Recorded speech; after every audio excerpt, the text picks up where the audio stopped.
So, yun. Okay, KGX. Sa kayong lahat. At isang mabilisang video lang kasi lumilipad yung Bitcoin. Mga Lodi ngayon, no? So, kung titignan nyo, 71.2. Going, na, ano to So, galing to sa 69.9, no?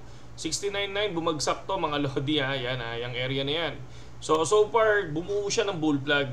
So, once na bumuo siya ng bull plug, possibility, lilipad to. So, pero sa akin, nakuha na natin to, tong area na to. Dapat makuha niya muna tong 71.4.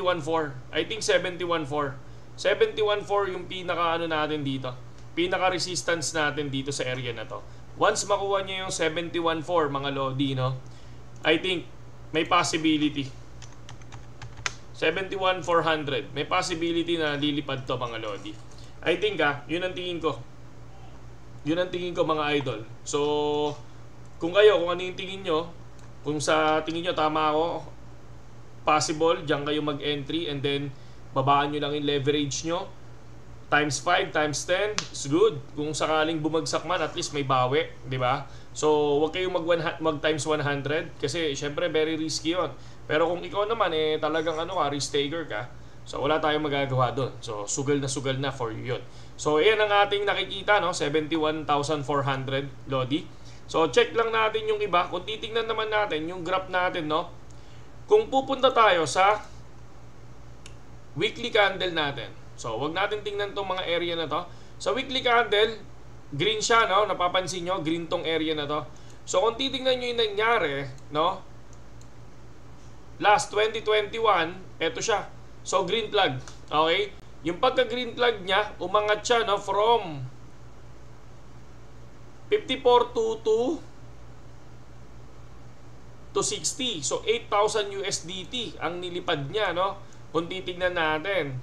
Kasi ayan yung 4th week So kung mapapansin nyo, history repeat talaga mga Lods, no? So kung pag ang pumasok ang April mga Lodi at naging green to.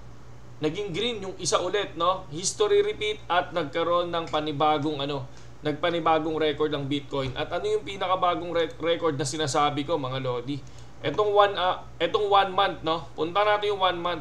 First time kasi yan, no? Na 1, 2, 3, 4, 5, 6, 7. 7 greens, no? Wala pang nangyayaring 7 greens. Puro 6. 1, 2, 3, 4, 5, 6. Kung makikita nyo yan, puro 6 ang nakikita na laging sa history mga Lodi, no? Pero so far, nagkaroon tayo ng 7 mga Lods. Ayan, pinaka 7.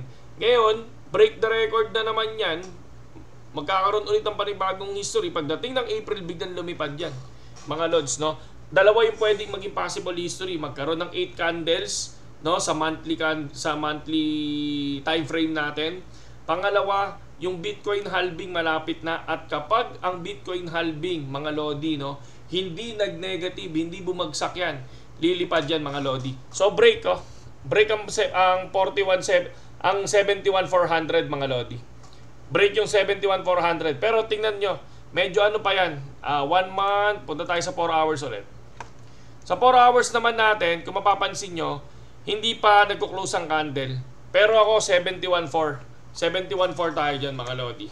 Kung titingnan natin, tulad na sinabi ko, times 5 or times 3 lang. Times 5 or times 10 lang yung ating resistance. Okay? Saludo sa lahat KGX. Magandang gabi sa inyo lahat.